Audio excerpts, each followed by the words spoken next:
Hello, everybody, and welcome to Monday Night Travel with Rick Steves Europe. My name is Gabe Gunning, and I have the privilege of joining you all as your moderator this evening as we explore Europe's best crypts and cemeteries along with a recently returned Rick tonight.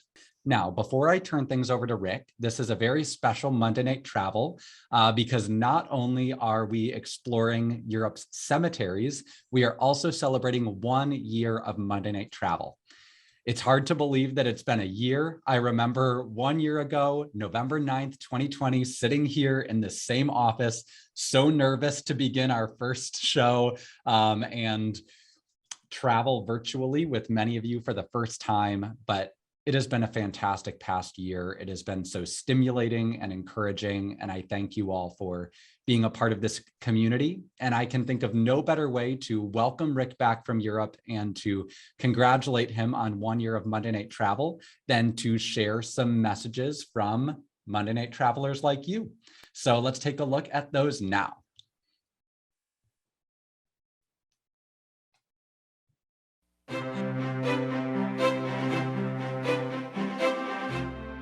Gabe, thank you very much. And thanks to all of you for tuning in and joining us on our first ever Monday Night Travel. And today we're going to go to the Alps of Austria and Italy, and it's a party. I need to talk to people about travel. I don't know about you, but it's something about just being in touch and sharing and enthusing. And that's what we're going to do today. And I want to remind you, we're all together on this. I'm here in my living room. You're in your living room. This is the party. And I got my wine.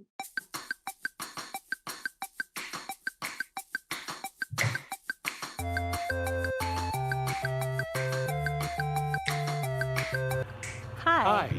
I'm Catherine from Carson City, Nevada. And I'm Jeff from Reno. And we're Monday Night Travelers. Keep on traveling. Hey, it's Craig from Calgary, Canada, and I tune in to hear all the behind-the-scenes stories from my favorite guides like Francesca and Stefan, and especially Rick. Hi, I'm Lou. And I'm Patty, and we are from Palo Alto, California. We really enjoyed learning and reminiscing about faraway countries with Rick and the crew. Monique in Massachusetts, and I love armchair travel and seeing what Rick is eating. Hola Rick, I'm Luis and I'm from Culiacan, Mexico. I love Monday Night Travel because it gives that motivation for traveling every week. Congratulations and sigue viajando. Hi, I'm Doreen. And I'm Bill from Bismarck, North Dakota. And we like watching Monday Night Travel because it takes us back to our travel memories with Rick Steves in September 2019 and makes us look forward to the future travels with Rick Steves again. Hi Rick, this is Mary Louise from Hayward, California. I truly enjoyed watching you and eating dinner with you on your Monday Night Travel. Keep it up. Thank you. Hi, Rick Terry from Venice, Florida. Congratulations on 1 year of Monday Night Travel. Thanks for taking me along with you on your European adventures. Hi, Rick. Welcome back. We're Carol and Vicky from Portland, Oregon. And we love Monday Night Travel because it gives us a chance for date night with each other and with you and the crew. Hi there, my name is Evan. I watch Monday Night Travels from Nouakchott, Mauritania in West Africa, and I watch because I want to get back to traveling and seeing more of the world. Hi, it's Arlene and Len from Satellite Beach, Florida, the Space Coast, and we watch to virtual travel and learn from the best. Thank you. Hi Rick, I'm Dan from St. Louis, Missouri. I watch Monday Night Travel because it helps me realize just how big and diverse our world is. It's been fun, and congratulations on 1 year. Hello, Dawn from Philadelphia. I love Monday Night Travel. I learned so much about different cultures and traditions. Also, Rick's enthusiasm. Ciao. Ricky and Jerry from Mill Valley, California. We love Monday Night Travel. It's more than a touchdown ahead of Monday Night Football. Hi, I'm from San Diego. I'm Hannah, Chelsea, Carol, and we love Monday Night Travel because you've sparked wonderful conversations. You've inspired us to cook delicious food and helped us hold tight to our travel dreams. Oh, baby! Hi, this is Bonnie from Southern Utah with the beautiful Red Rock behind me. I just love Monday Night Travel, and Rick, you've inspired me to travel solo over the years from watching your show. Keep on traveling. I'm Susan. And I'm Alan. We're watching in Voorheesville, New York. We love Monday Night Travel Because we like learning about new places and revisiting old favorites. Hi there, my name is Colin, and usually I watch Monday Night Travels from St. Paul, Minnesota, but today I'm on my way to Milan, and I watch Monday Night Travels because it's kept my travel dreams alive while I haven't been able to do this. I'm Catherine in Soyuz, Canada, with my friend and fellow tour guide, Bill. MNT lets us be convivial, cultured chameleons. Oh, baby, that's evocative. Keep on traveling.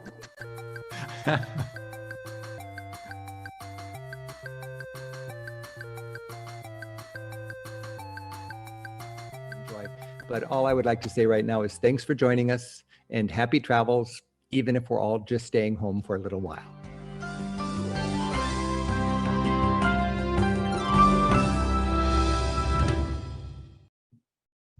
Oh, my face actually hurts from smiling. I loved that so much. And after getting to know so many of your names over the past year, it was so great to put faces to it. So now I'd like to turn things over to Rick.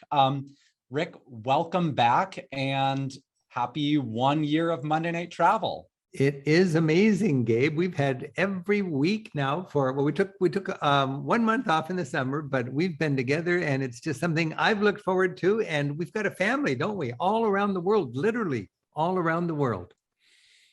Yes, it has been fantastic. It's been a great ride and I've been glad to be on it with you and this whole crew. Oh, I've enjoyed getting to know our team better. We've got such a great Monday Night Travel team. And as you mentioned, we have sort of a community, a big extended family that we've enjoyed. And really, my late night, we always joke that my late night reading on Monday after the show is Gabe always sends me all the questions and the comments, and I just thoroughly enjoy reading that. Hey, I just want to thank everybody for sending in their little video clips. It means a lot. We had a lot more clips than we could air right now. We could spend the whole hour showing you the video clips, but I think we want to do a little more than that. But we watched them all and we enjoyed them. So thanks a lot. And as Gabe mentioned, I just got back. I've been keeping on traveling here.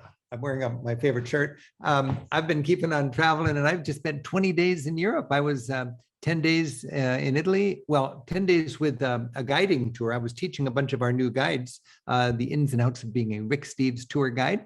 And we did that in Rome and Volterra and the Cinque Terre in Florence. And then they all flew home to 23 different places around Europe.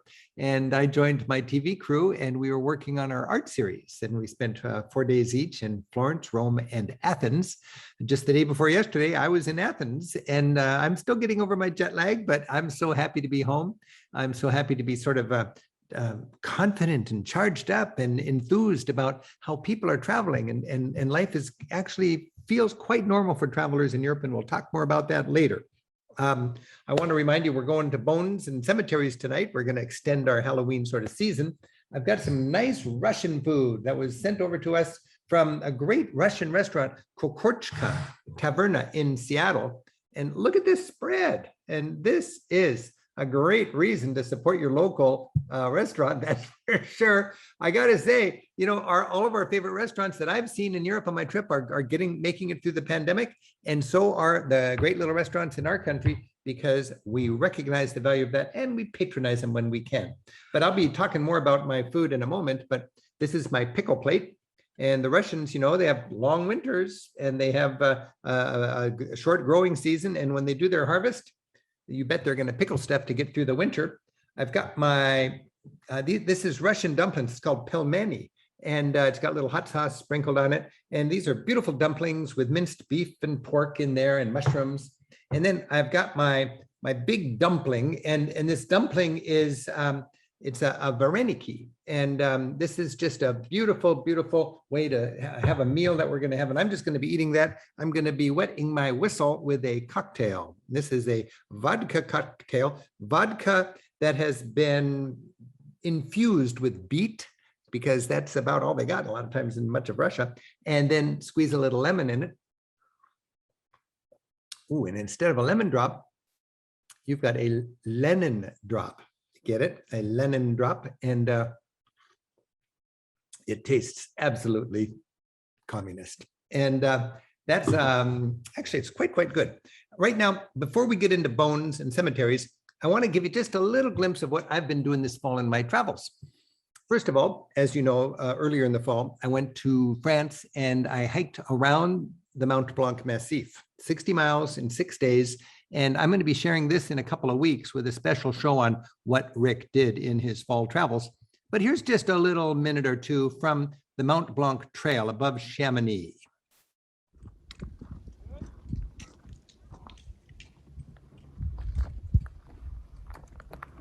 Hey, I'm Rick Steves, and I'm in a great mood. This is the last mile of a 60-mile hike.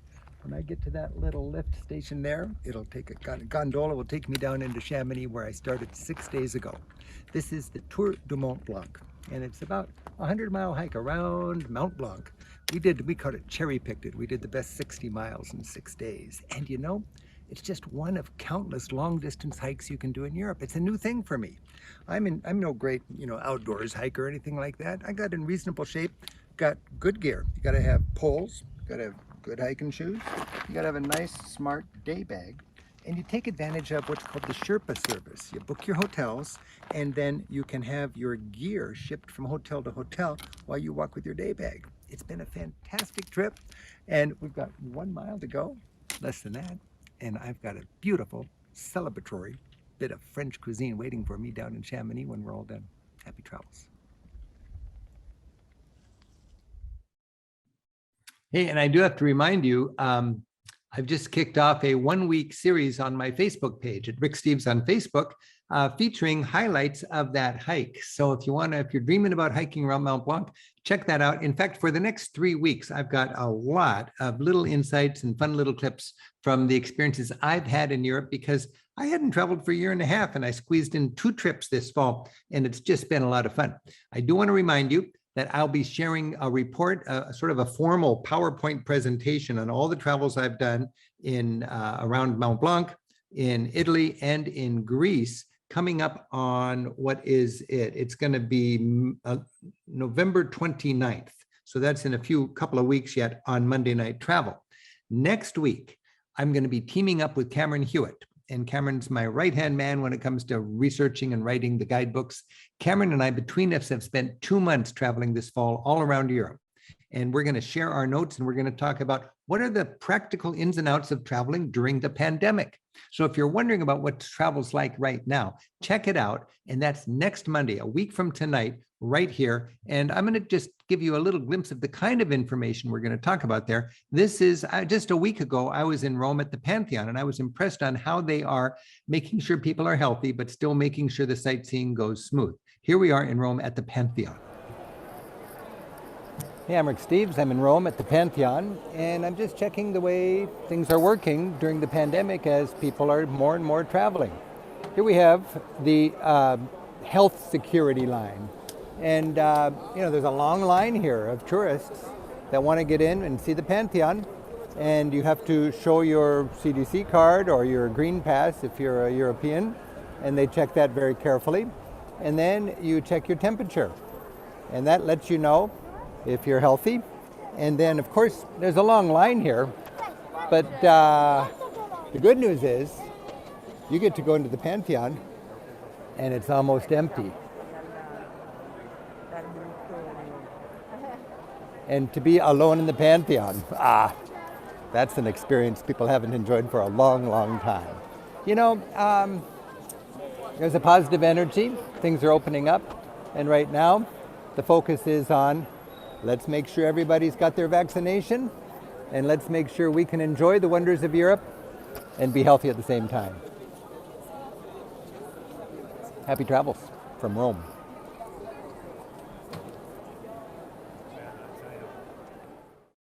So that's your traveling correspondent, diligently reporting from Europe. You heard it right here, what it's like to travel in Rome and visit the Pantheon. Hey, we got lots more of that information, but right now it's time for a few bones, a few cemeteries. We're going to extend our Halloween. And, we've got the hallmark kind of trick-or-treaty festival in the United States, but it goes back long before there was Butterfingers on the doorstep. It's sort of a religious holiday. All Saints Day is November 1st.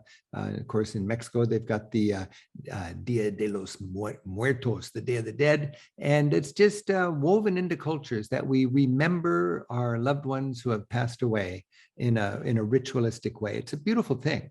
And Europe does a great job, I think, of honoring and remembering their lost loved ones. And I really enjoy going to the cemeteries of Europe. They're artistic, they're tranquil, they're a break from the city. They're filled with love, they're filled with flowers, fresh flowers and old flowers.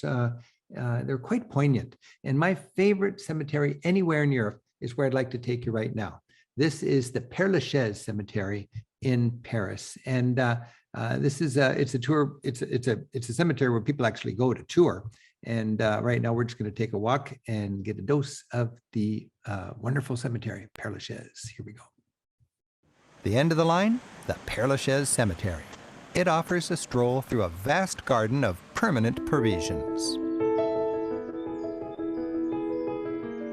The final resting place of many of the city's most notable citizens, its peaceful lanes and paths encourage meandering and contemplation.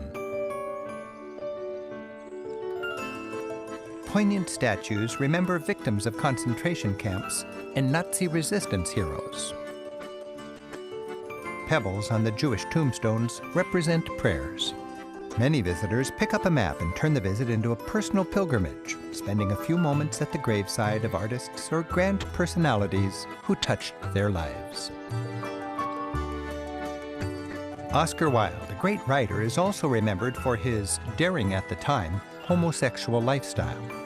He's mourned by outcast men, as the inscription reads, and it seems by wearers of heavy lipstick. The famous Parisian singer Edith Piaf also attracts fans. Raised in her grandmother's bordello, as a waif-like teenager, she sang in the streets for spare change. Nicknamed the Little Sparrow, she became the toast of pre-World War II Paris, lifted French spirits during German occupation, and then captured the joy of post-war Paris. While she certainly had her challenges, Edith Piaf embraced life and sang about having no regrets. Further down the way lies a famous American. The rock star Jim Morrison, lead singer of The Doors, has perhaps the most visited tomb in the cemetery. A Greek inscription reads, "To the spirit or demon within." Under that, fans leave personal mementos. Paris was Jim Morrison's chance to get healthy and get serious as a writer. But he died in a bathtub at age 27, probably from an overdose. Another big star for music lovers is Frédéric Chopin. Fresh-cut flowers on his gravestone speak to the emotional staying power of Chopin's music, which still connects souls across the centuries.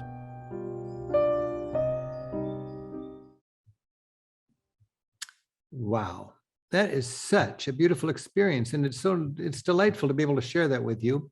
I do want to remind you, this is an example of a site in Europe that would merit an entire guided tour on my app. I've got a free app. It's called Rick Steves Audio Europe, and I just was fiddling with it during that last thing, and it's you just look up Rick Steves Audio Europe and download it. And I don't know if you can see it there, it blows out, but you've got Find Your Tours, and then you've got all the different tours listed. You can see them there. For each city, there's 60 different tours. I was just in Athens, I was just in Rome, I was just in Florence. Probably 1 out of every 10 Americans I saw on top of the Acropolis had me in their earbuds, and I was walking them through it. Check that out, and you could even take a tour at home because there's beautiful photographs there, and you could actually walk through the Père Lachaise Cemetery on a virtual tour if you like. Next up, we're going to go to Sicily. And in Sicily, we're going to go to the Capuchin monastery. The Capuchin monks are famous for hanging their dead brothers up to dry in the basement and then charging people to see them a century later. And it comes with sort of a poignant message. We're going to now take a little trip into a Capuchin monastery in Sicily, and then we're going to get to know one of the Capuchin friars. And, you know, the cappuccino, I've always wanted to have a cappuccino with a Capuchin, and we're going to do that and learn why a cappuccino is called a cappuccino. Let's go right now to Sicily, into the crypt with a Capuchin monk. Yeah. One of Sicily's quirkiest charms, nearby in the city of Palermo, is in a crypt below its Capuchin monastery. The Capuchins, a branch of the Franciscan order, have a passion for reminding people of their mortality. Historically, when their brothers died, their bones were saved and put on display. The Capuchins of Palermo took this tradition a step further. Rather than just saving bones, they preserved the bodies in their entirety. Back in the 16th century, the monks here found that this particular crypt preserved bodies almost miraculously. They later realized that they could actually charge wealthy parishioners for the privilege of being mummified here with their brothers. And this helped raise money to support their monastery. This maze of corridors contains thousands of skeletons and mummies, dressed in the clothing of their choice. Each area features a different group. Monks in their brown robes. Women with their favorite dresses. Priests with their vestments. Soldiers still in uniform. And children looking almost as if taking a long nap. The oldest body, Brother Sylvester, has been hanging here since 1599. I had a walk with this brother here, and I just got to tell you, surrounded by all of this death, he was so filled with joy and love and meaning. And I couldn't even understand him, but he gave me a little mini sermon as we walked down this corridor. And it was one of the most beautiful experiences that I had in Sicily. The brothers gave me a lovely little sermon. He explained that our time on earth is short and what really matters is what comes next. These bodies without souls, as they call them, are a reminder that we're all mortal. For this monk, being with all these bodies brought him great joy and peace, as it caused him to focus not on our earthly existence, but on eternity. Today, the public's welcome to wander thoughtfully through these halls of haunting faces, which seem determined to tell us a truth that perhaps we've yet to learn. I'm not quite ready for a Capuchin crypt, but I could go for a cappuccino. And I'm joined by my Capuchin friend, who, in good Franciscan style, enjoys embracing the moment as well. So we have the same color. Yes, same color. This Brown, and the white, and the robe. So we got the white and the brown. Enjoy.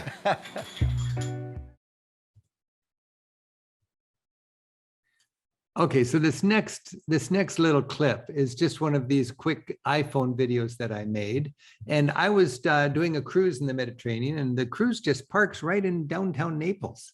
And you can hop off that cruise ship, and Sanità, that's the neighborhood, Sanità. It's the most characteristic neighborhood these days. I just love going to the rough and tumble, quarters of Naples, which is one of my favorite cities in Europe. And in Sanità, there's an old quarry, and the quarry has been turned into a bone house. And I'll let the video tell you the story, but I want to remind you, this is just half an hour off of the cruise ship. And a lot of people take a cruise ship and they just complain, oh, you can't get away from the crowds. It's baloney. You can't get away from the crowds. I can get away from the crowds. Anybody can get on a taxi and go somewhere for 10 minutes, cost you $5, and you're totally away from the crowds. You can go to any offbeat site you want to see in the town. You can go to the bone house in Sanità, like we're going to do right now.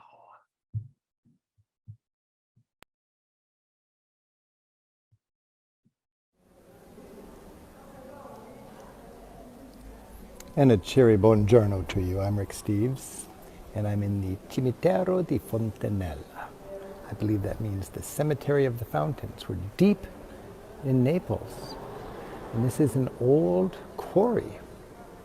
And I'm on a cruise ship, and that's the amazing thing. Half an hour ago, I was having breakfast on the deck of the cruise ship, and the point I like to make is, sure, you're taking it easy on a floating resort, but you can toggle from fancy resort to travel adventure if you're well organized. And half an hour from the ship, you can be here on the deep end of Naples, learning something new without a hint of any tour crowds. And here we have this old quarry. And centuries ago, it became a bone house. It was determined that the churches should not have bones all around the churches, so they unearthed the cemeteries. Street people needed a place to get buried for free. And in the 1800s, people decided, hey, we can adopt these skulls and make little houses. And each house will be lovingly cared for by people who want a friend in heaven. So you would come here and fet these skulls, and you'd know when you had a need, they would speak up for you up there. Happy travels at the Cemetery of Fontanella in Naples.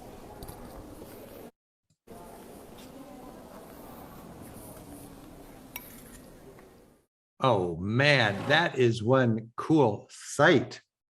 And I didn't even know about it until just a couple of years ago. There's so much lurking in the dark corners of Europe. Turn Europe into a haunted show if you wanted to. Hey, in the Middle Ages, death was never very far away. There were wars, there was creepy diseases and plagues, and no medicine. I mean, they had hospitals, but really it was more of a hospice. A hospital was a place where you generally didn't get well. You went there to die, and they eased you out of this life and into the next. And there's a lot of hospitals, medieval hospitals to see in Europe, but right now we're gonna go to one I just think is the very best. And I just wanna wish you all a happy few days after Halloween and Nastrave. I'm having my Lenin drop. Okay, here we're in Beaune, not bone like B-O-N-E, but B-E-A-U-N-E, Beaune, where we've got a very interesting medieval hospital. While Beaune's real charm is the colorful town itself, it does have one must-see sight. It's Hospice de Beaune, a medieval charity hospital. 6 centuries ago, Beaune was devastated by 2 terrible events, the Great Plague and the 100 Years' War, a drawn-out battle between France and England that embroiled all of Burgundy. In the early 1400s, 3/4 of Beaune's population was destitute. Amid all this squalor, the Duke's right-hand man, Nicolas Roland, grew filthy rich because he could tax the people. Concerned for the destiny of his own soul, Roland attempted to buy a ticket to heaven by building this palace for the poor. It was completed in just 8 years.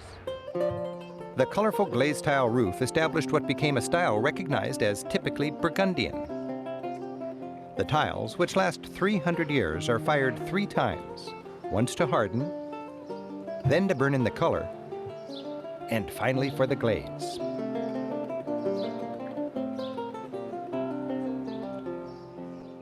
This largest room was the ward for the poorest patients. Roland, who believed every patient deserved dignity, provided each with a pewter jug, mug, bowl, and plate. The hospice was not a place of hope. People came here to die. Care was more for the soul than the body. The far end of the ward was a chapel. Patients could attend Mass while in bed. And also from their beds, they could ponder the powerful symbolism of a painting that stood upon the altar, now displayed in an adjacent room. In Roger van der Weyden's exquisite painting of the Last Judgment, Jesus presides over Judgment Day, flanked by the Lily of Mercy and the Sword of Judgment. The rainbow promises salvation, and the jeweled globe at Christ's feet symbolizes the universality of Christianity's message. As 4 angels blow their trumpets to wake the dead, Michael, the archangel, very much in control, determines which souls are heavy with sin. Mary and the apostles pray for the souls of the dead as they emerge from their graves. But notice how both Michael and Jesus are expressionless. At this point, the cries of the damned and their loved ones are useless. The intricate detail is typical of Flemish art in the 15th century.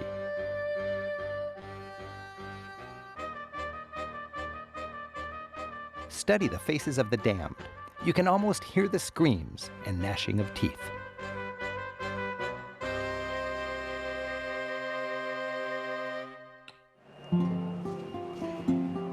This smaller ward was for the wealthy patients. Since they were more likely to get the best available treatment, they were more likely to survive. Tools of the trade looked like a carpenter's kit. amputation saws, pans for bloodletting, and syringes, delicate as caulking guns. The decor in this room portrays themes of hope. A series of Baroque paintings show the biblical miracles that Jesus performed. Patients filled these beds as late as 1982. Wow, 1982. It's interesting how a lot of this history creeps right up into our own lifetimes. Well, we're going to go to Leipzig in just a moment, but I just want to comment on my Russian feast that I'm enjoying. My pickles are great. I've been nibbling through these things, and there's some wonderful feta cheese on my dense brown bread, and it is a surprise of the whole meal. I've got my dumplings, and I've got my honey cake. Hey, honey cake, it's coming up later on. I'm going to get into honey cake when we have our Q&A. I want to remind you, we do have Q&A coming up. So if you got any questions about anything at all, that's what Lisa's busy doing right now, is entertaining questions. We're organizing questions, and we'll get to them after the show. You see the Q&A link there. I do want to remind you, when you go to Slavic countries like Russia, na zdrave. That's how you say cheers. Here's to you. Na zdrave. How on earth do you remember that? You just kind of say, you kind of roll your slur and you go, nice driving. Nice driving, nice driving. And everybody will just go, nice driving.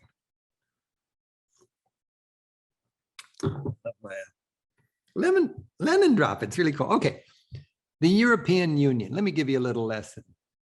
After World War II, the continent was in rubble. They decided, we got to do something. This is ridiculous. We're blowing each other up every generation. We got to unite the economies of Germany and France together, and then there'll be no more wars. Tough to get Germany and France and the rest of the countries to join a union, because meaningful union requires people giving up sovereignty. And it's hard to give up sovereignty for real union, but they've done it, and they've created the European Union. Two advantages and two reasons for the European Union. You need to create a big free trade zone to compete with a big free trade zone called the United States of America. All the countries of Europe don't add up to Texas, but when you put them all together, they add up to the United States of America. The EU's GDP is $17 trillion a year, and the United States GDP is about the same, 17 or $20 trillion a year, and that makes us competitors. But the big accomplishment of the European Union is to weave the economies of France and Germany together so there can never again be a horrific war between France and Germany, which has been ripping the Europe in shreds for centuries. And this next site, and by the way, because of the EU, there'll never be another great war in Europe. It's a real blessing. But it plagued Europe for a long, long time. And with Napoleon, a couple hundred years ago, the centralized government of France, the most populous and wealthiest and powerful country in Europe, was able to take on the rest of Europe. And you got that, Emperor Napoleon and a big army, levy en masse, everybody gets on board with the military undertaking. And undertaking is a good word for it, because Napoleon took the biggest army that had ever been assembled, marched it all the way to Russia, hit a terrible winter, and came straggling home. When Napoleon was about to take over Europe, when at his peak, when you're playing Risk and one person is about to take over the whole board, all the other people who are normally have no friendship going on, they team up just to stop that one person from getting everything. Well, that's what happened in Europe. All the countries in Europe made a treaty that we're going to fight Napoleon until there's no more France. And it was a horrific sort of battle. And this next monument is in Leipzig, and it remembers the huge casualties of those Napoleonic wars. And this is an example of a great site in Europe that you might not even appreciate. It's in Leipzig of all places, but it just gives you an idea of the tragedy, the humanity of these ridiculous wars in Europe. Let's go to Leipzig right now and check this out and remember what a blessing it is to have the European Union, so France and Germany won't be at each other and killing all their people. Just outside of Leipzig is a gigantic monument to an earlier struggle. It commemorates a pivotal battle in 1813 that involved forces from all over Europe. Called the Battle of the Nations, it pitted France's army under Napoleon against a coalition of Prussian, Austrian, Russian, and Swedish fighters. With 500,000 soldiers and 100,000 casualties, it was the largest battle in European history until Look how cool my stance is, by the way, next to that warrior. What a mighty warrior of smart travel. World War I. The Battle of the Nations marked a turning point in the fight against Napoleon. He was routed here and forced to retreat to France. Basically, it was Germans who turned back the French invaders. And exactly a century later, in 1913, during a surge of nationalism following the unification of Germany, Leipzig inaugurated this towering memorial on the site of this bloody battle. The Archangel Michael straddles the main door with the same message that accompanies most military monuments: God is on our side. Entering the monument, you stand under a towering atrium. It's ringed by more soldiers in front of giant death masks, heads respectfully bowed to honor the sacrifice of those lost in battle. Above them, 4 enormous statues represent the virtues of the German people during wartime. And high above, in the dome, hundreds of life-size soldiers on horses return from battle. It feels religious, but it's strikingly secular. A powerful monument to more than a battle, to the power of nationalism, and to the fact that war leaves even the winners saddled with grief.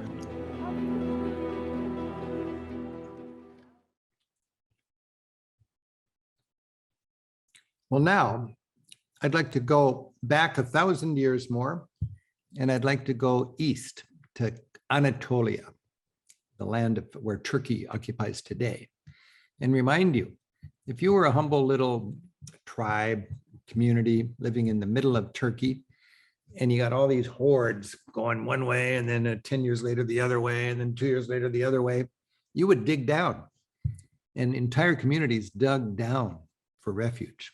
And today you can tour some of these. The most famous and accessible is called Kaymakli. We're going to go now to a town that is underground in the land of troglodytes. It's an amazing tour. I want to remind you, if you're claustrophobic or if you're not in good shape, it's kind of scary, but it is one of the more memorable sites, and it is a particularly appropriate site right now.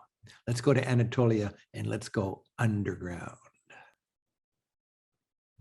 Back on the ground, the terrain invites exploration. People have carved communities into these formations for thousands of years. While many of these evocative caves are abandoned, many cave settlements have grown into thriving towns, whose main industry is clearly tourism. For extra guidance, we're joined by my friend and fellow tour guide, Lali Sermon-Aran. For years, Lali's led our bus tour groups around Turkey, and for this itinerary, she's joining us. While mainly Muslim today, Anatolia was Christian for 5 centuries before Islam even arrived. Early Christians had to take shelter. They had to hide from the ancient Roman persecutions. They had to hide from the 7th century Arab invasions. And the landscape around here provided the perfect hideout. It really does. And to actually see what Lali's talking about, we're descending into Kaymakli, a completely underground city dug out of the rock. Much of Kaymakli was originally dug in Hittite times, over 1,000 years before Christ. Later, this underground world provided an almost ready-made refuge. Through the centuries, when invading armies passed through the area, entire communities lived down here for months at a stretch. In ancient times, Christians were persecuted and actually did go, literally, underground.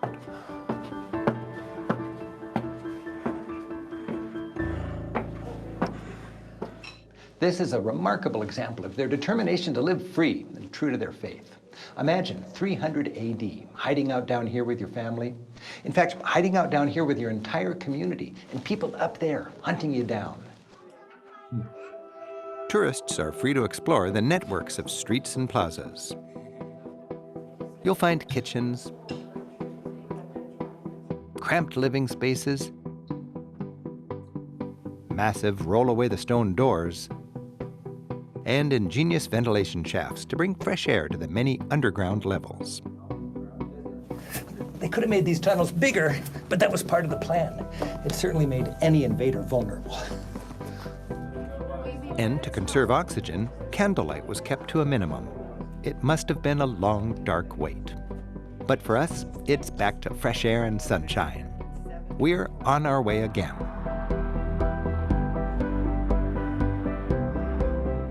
As time went on, sprawling communities still digging caves for homes inhabited entire valleys like Zelva. Around the 10th century, Zelva was one of scores of similar cave communities here in Cappadocia. Cleverly, they wrung a livelihood out of this parched land. Caves served as ancient condominiums, with holes dug out as cooking pits. In addition to living spaces, they were also equipped with natural pantries, cubbyholes carved out for storage of food and wine. Big animal-powered stone wheels ground grain. People ingeniously used whatever nature offered them. Pigeon droppings were collected, providing valuable fertilizer to assure a good harvest in the valley below.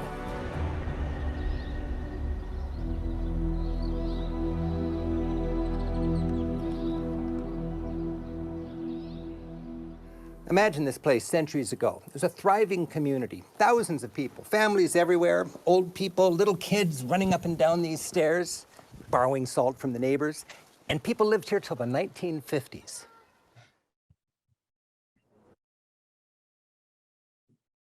It is amazing to think that people lived there right up until modern times. And you can visit those, you can climb through those caves when you go to the heartland of Turkey.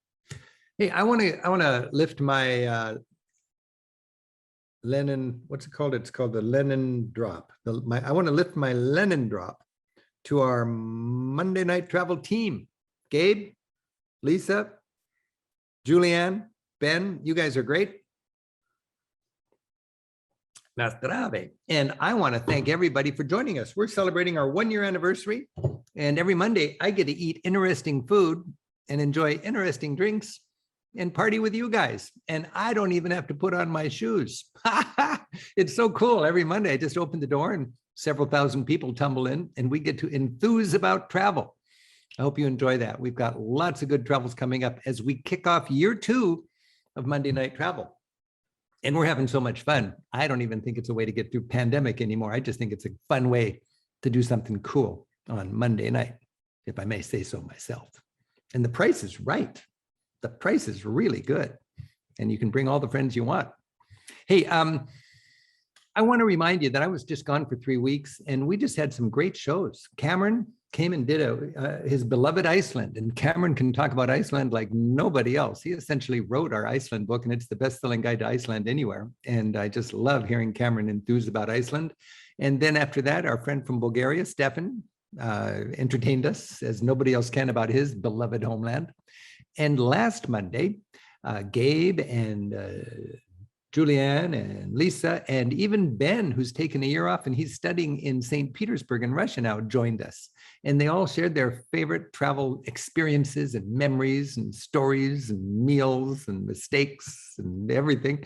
And I just watched the show recorded just a couple nights ago. It was great. Gabe, good job. Lisa, good job.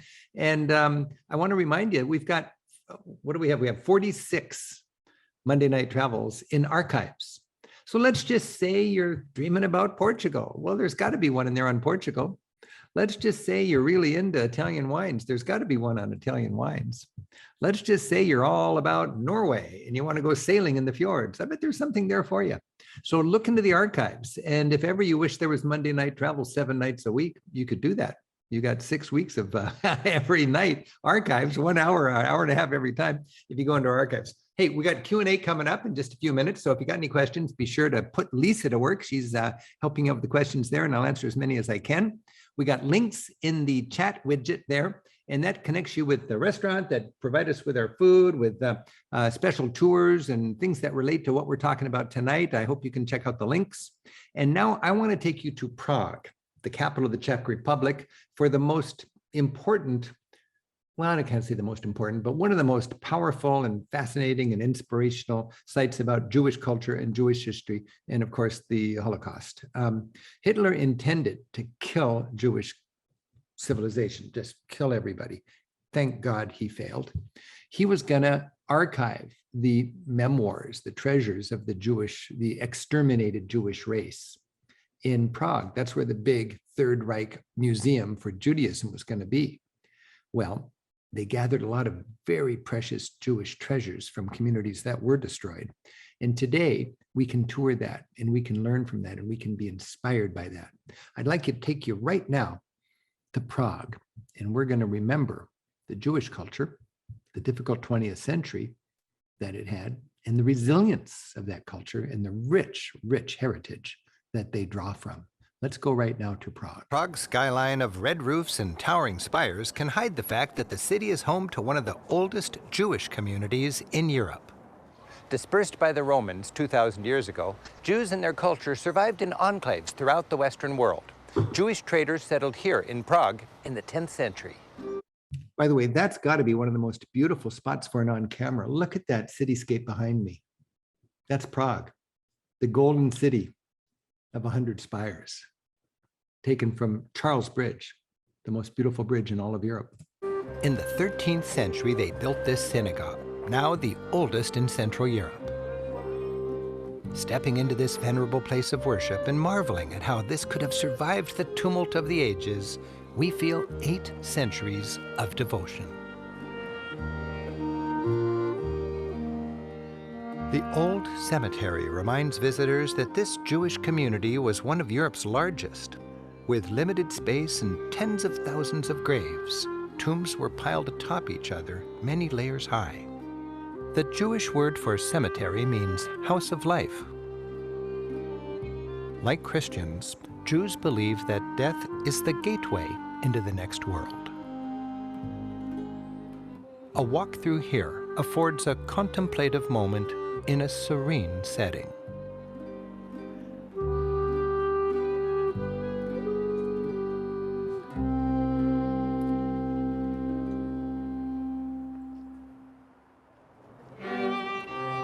About 100 years ago, Prague's ramshackle ghetto was torn down and rebuilt as the attractive neighborhood we see today. Fine, mostly Art Nouveau buildings.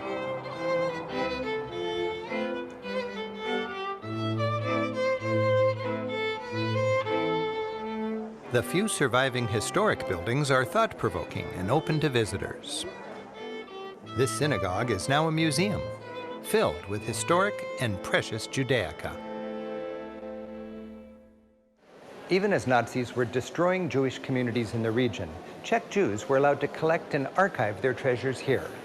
But even the curators of this museum ultimately ended up in concentration camps. Nearby, another synagogue is now a poignant memorial to the victims of the Nazis.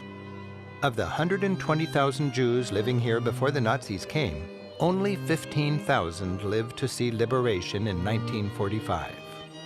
These walls are covered with the handwritten names of over 78,000 local Jews who were sent to concentration camps.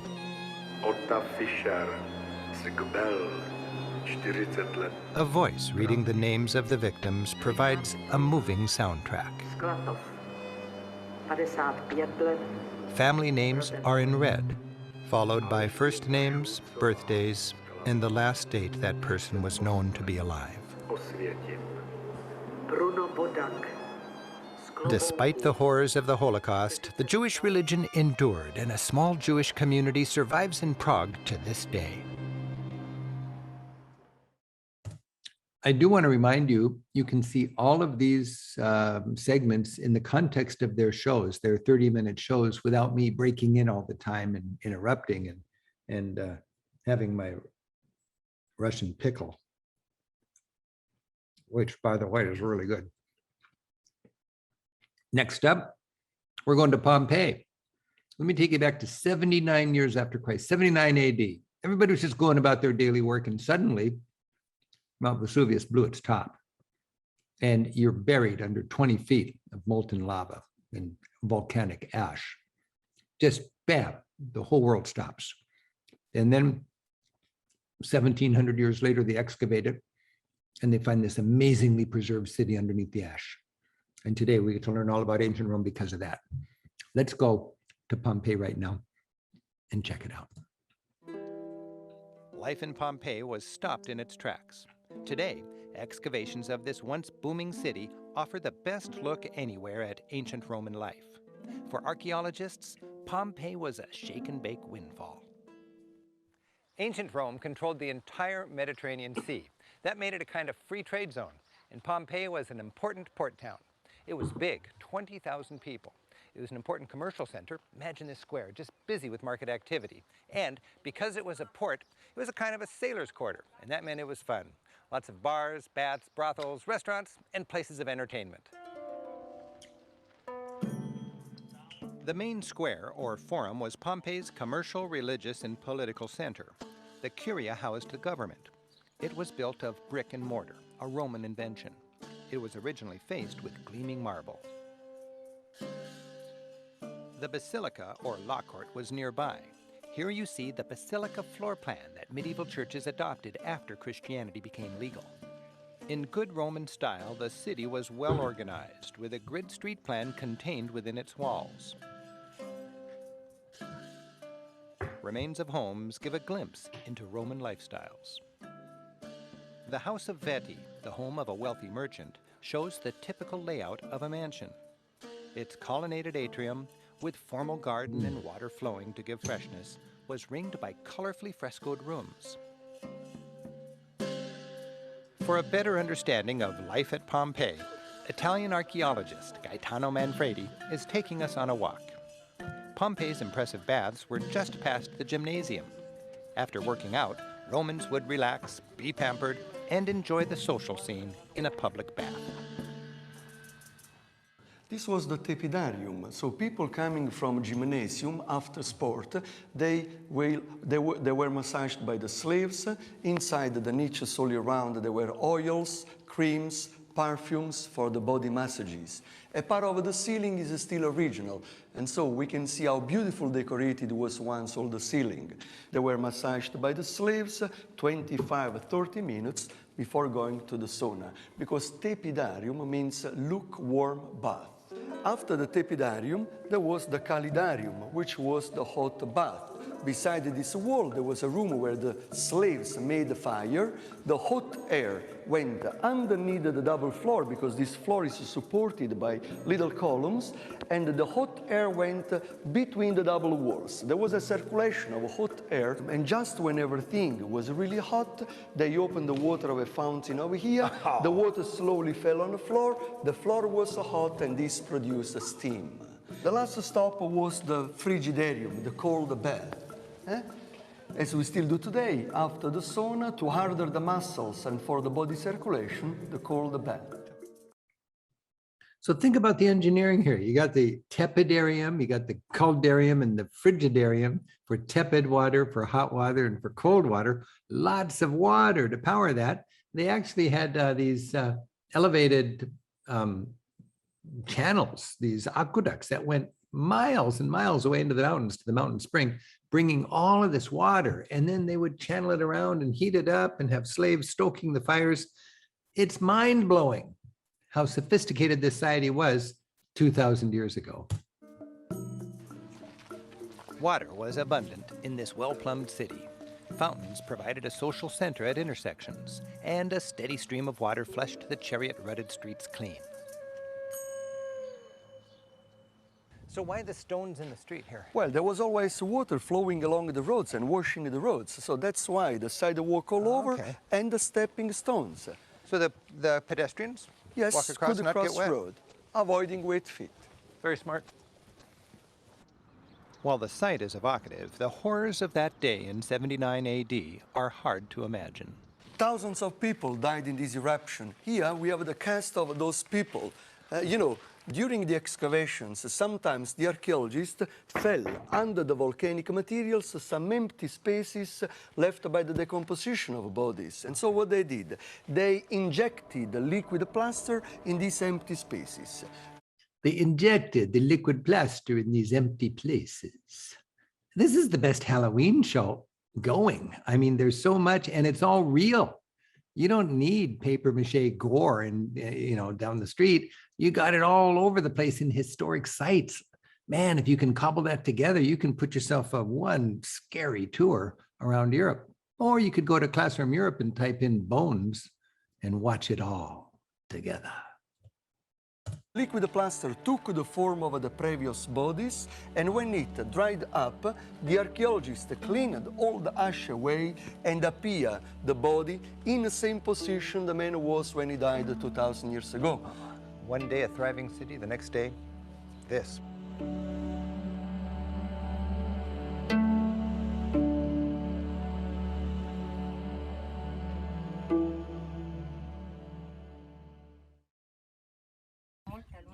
Gabe, are you okay, Gabe? I'm scared. This is really a scary show. You know, Rick, I know that you enjoy all of the deathly Europe and the bones and cemeteries. It is not my thing. So I've been very happy to be distracted by answering people's questions and comments, but people in the comments love it. So good. Well, I get my nighttime reading. Yes. And I'm very impressed by how much fascinating, honest to goodness bones and bodies there are when you look around Europe. Hey, we got one more little bit. I want to take people to the happiest cemetery in Europe, in Romania. But first of all, we have a little traveler's poll, a little flash poll or a survey. Can you share that with us? Yeah, so as we celebrate 1 year of Monday Night Travel, we're also looking forward to the future of Monday Night Travel. And it would be very helpful for us to learn a little bit about you, how you view Monday Night Travel, and what you would like to see next. So I just launched a brief poll that has 3 quick questions. If you could take a moment to answer that, it would really help us as we prepare for future Monday Night Travel shows. So that should be on your screen now, and we look forward to your answers. Okay, so we want to know what time zone you're in, because we have this is the late show. If you're on the East Coast, it might be past your bedtime, but it's quite comfortable on the West Coast. And it's also fun to know who's viewing from outside the United States.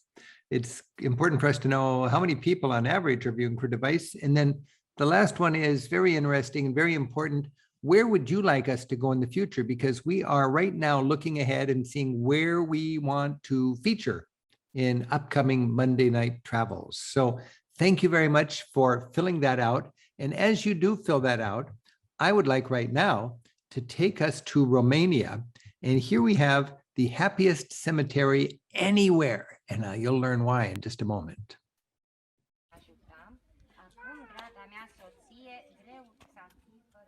I am Rick Steves. I'm in Romania, in the northern corner of this country in a province called Maramureș. So excuse me, I'm talking quite softly here because I like to talk softly when I'm in a cemetery. So listen carefully. And the children are here on a field trip. And we're all learning about the Mary Cemetery. This is called the Mary Cemetery because an artist back in 1935 decided to add a little life to the place where people go after they die.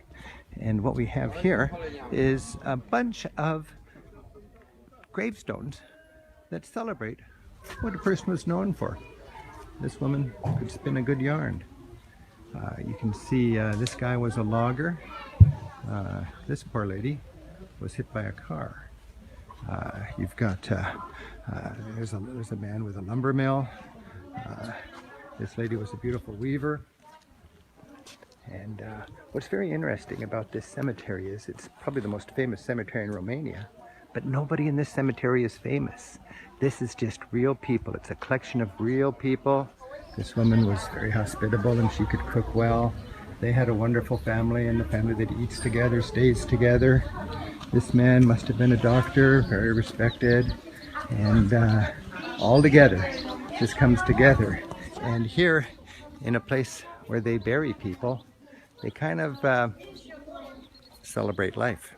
We're in a small town just over the river from Ukraine, in the northernmost region of Romania, Maramureș.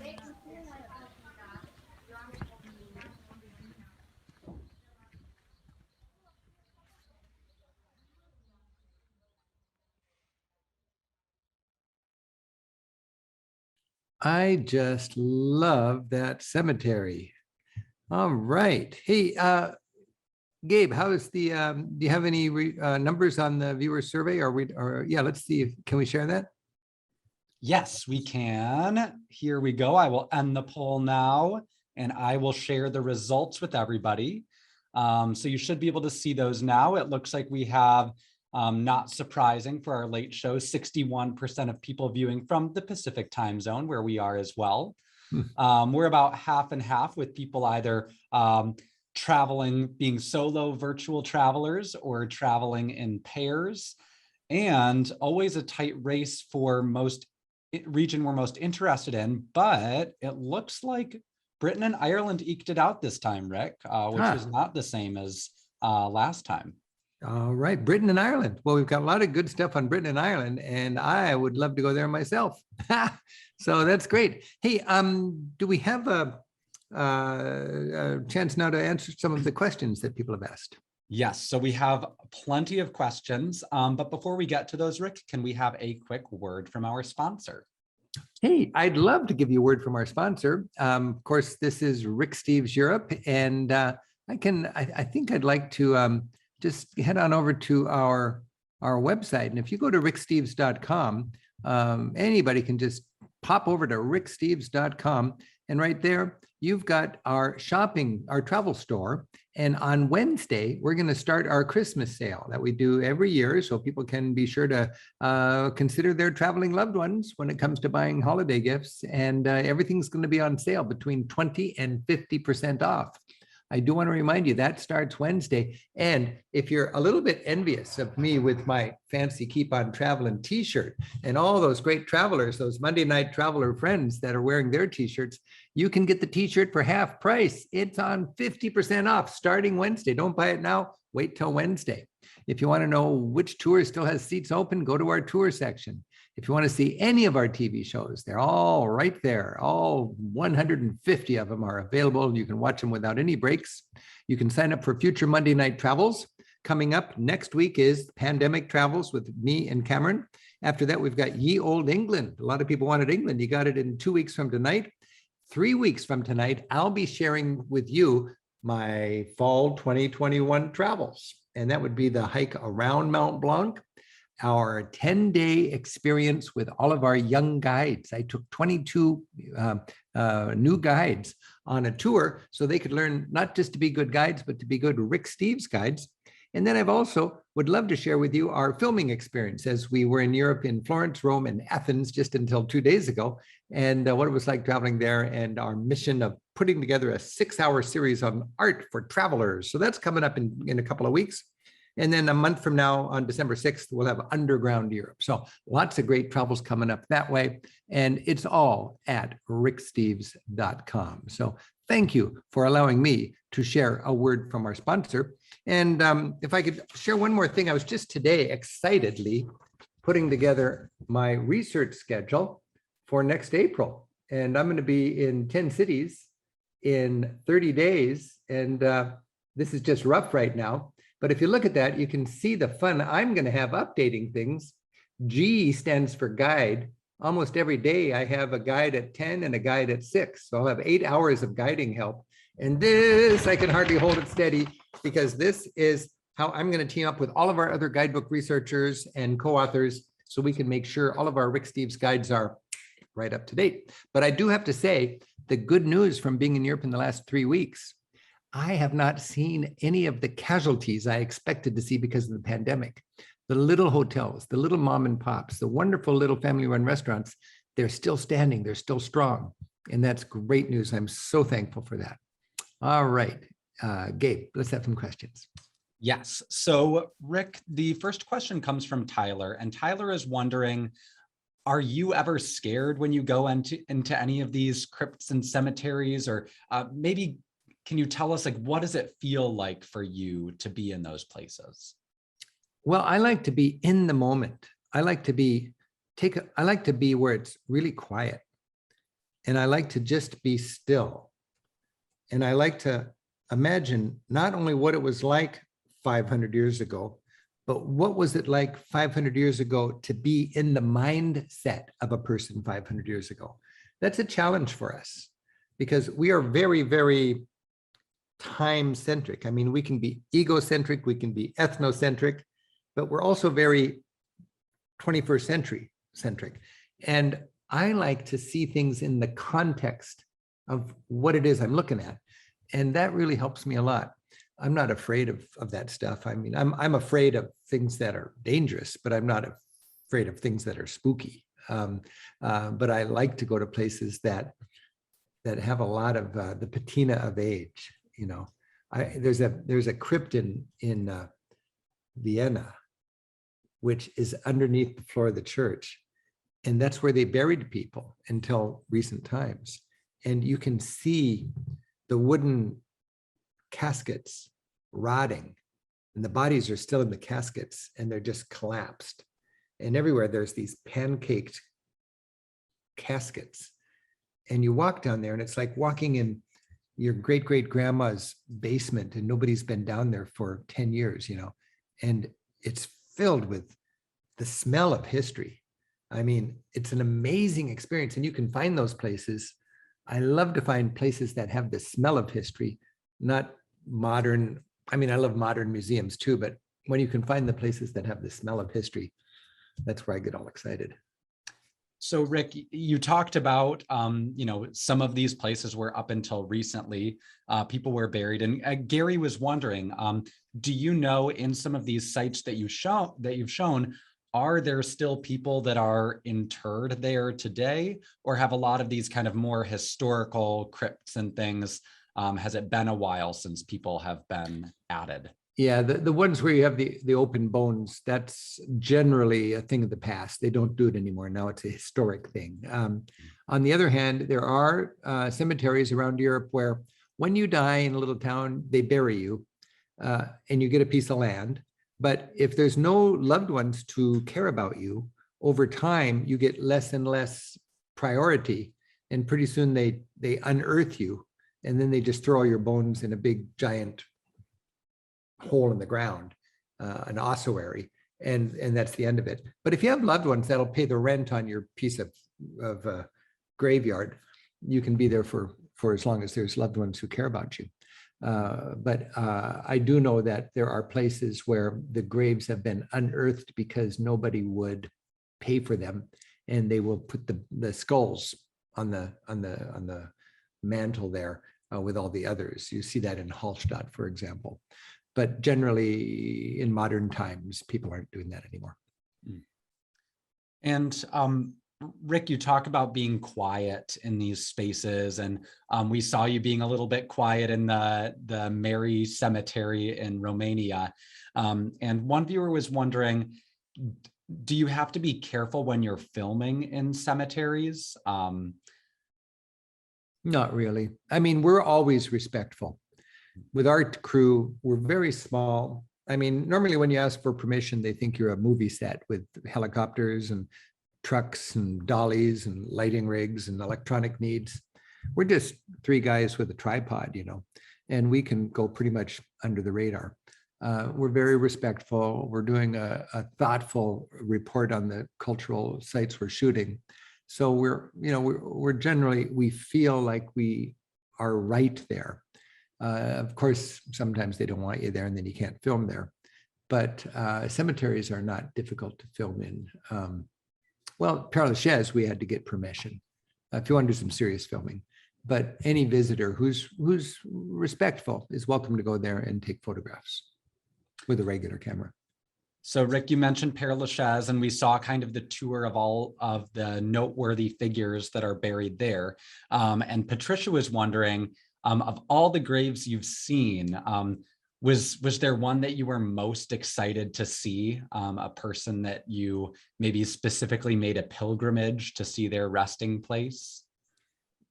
Not really. I've been to see Jim Morrison a lot, so that's kind of old news for me. The first time I saw Jim Morrison, that was cool. Chopin, I love to see Jim Morrison and Chopin kind of side by side. They live in the same neighborhood, or they die in the same neighborhood, or whatever you want to call it. Edith Piaf, victims of different tragedies. Oscar Wilde. I mean, if you know the context, I mean, what's all that lipstick doing on this tomb, you know, and what are all the flowers doing on this tomb, and why does everybody love that tomb? And it's just, to me, it's really, I keep using the word evocative. You know, people joke that I always use the word evocative. My favorite Italian word lately is indimenticabile, which means unforgettable. It's thought-provoking, it's evocative, it's indimenticabile. That's why we travel. There's a lot of indimenticabile when you go to these cemeteries. Rick, it's so funny that you say that because you literally used that word in an email a few days ago and I had to look it up in a dictionary. Indimenticabile? Really? Yeah. It's a great word. We have time for a couple more questions, Rick. One comes from Michael. So I know that across Europe, there's a lot of ghost tours that you'll see advertisements for. Do you recommend people go on those?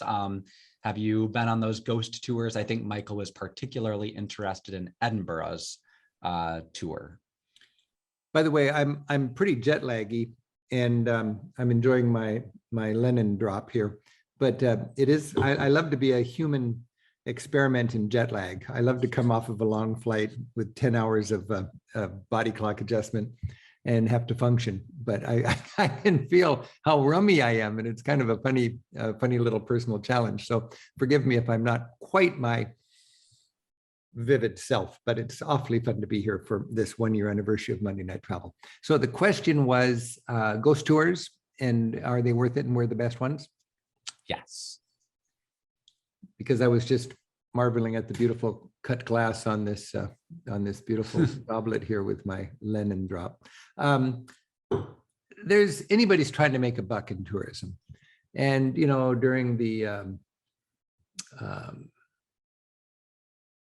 what's the Leonardo Code, the Da Vinci Code, during that thing, by far the biggest walk-in tour in Paris was the Da Vinci Code. And none of the guys liked it because it was a bunch of BS, but that's what sold, and they had to do it.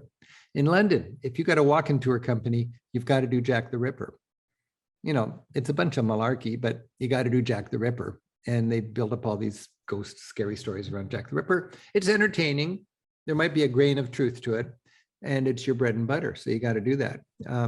I would say, to avoid ghost tours generally, I would say the Jack the Ripper tour in London's good, even though it's just fanciful. I'm such a boring guy. I like documentaries, but where you really want to do the ghost tours is in York or Edinburgh. Those are the two places where they have actual ghosts. I mean, there's amazing ghosts in those places, and you wouldn't think I would believe in ghosts, but in York and in Edinburgh, they wear this T-shirt. They actually do, and you go out late at night and you can't see them, but you can smell them. Okay. I actually, Rick, I studied in York, and I was on the York ghost tour. And actually the first beer I ever had in my whole life was in a little pub called the Three-Legged Mare, and it was called the Centurion's Ghost. Oh, yeah. And there would be a great story about that.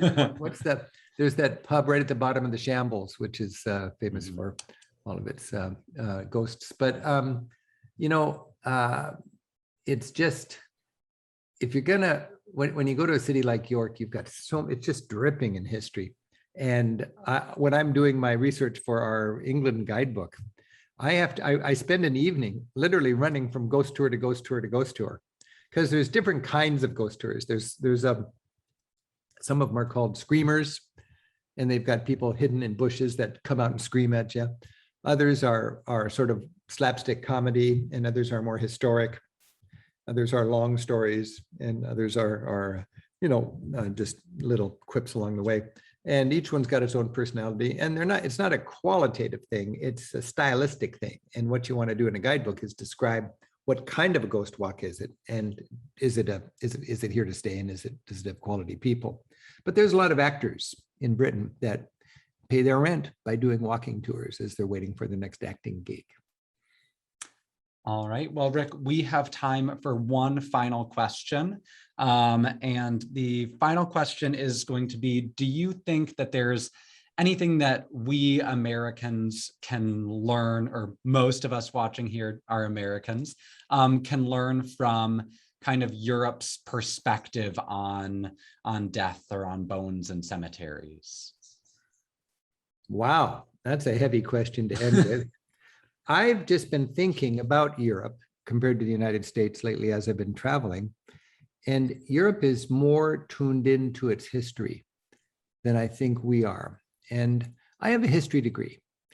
I'm no history scholar, but I've got I've studied enough history to respect history and understand the value of history. And a lot of people joke that the only thing you can do with history is teach it. Like, why would you get a history degree? You can't get a job for history. History lets you put things in context. And we need to put things in context. Otherwise, you're running like looking with visors right down at your feet and trying to run real fast. You need the wide shot.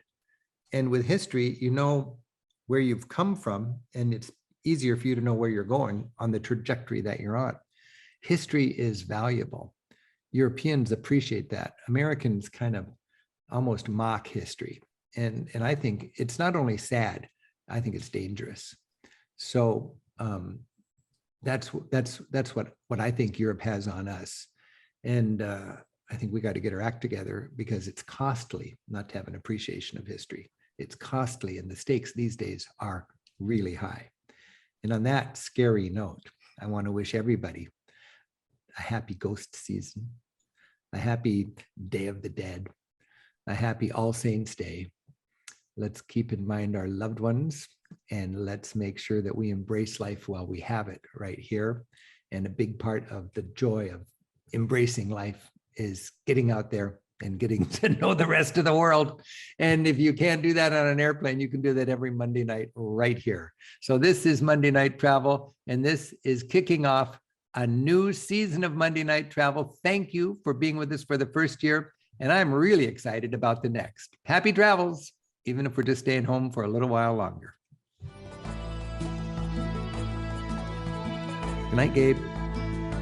Good night, Rick. Good night, Lisa. Good night, Rick. Good night, everybody. Thank you for joining us.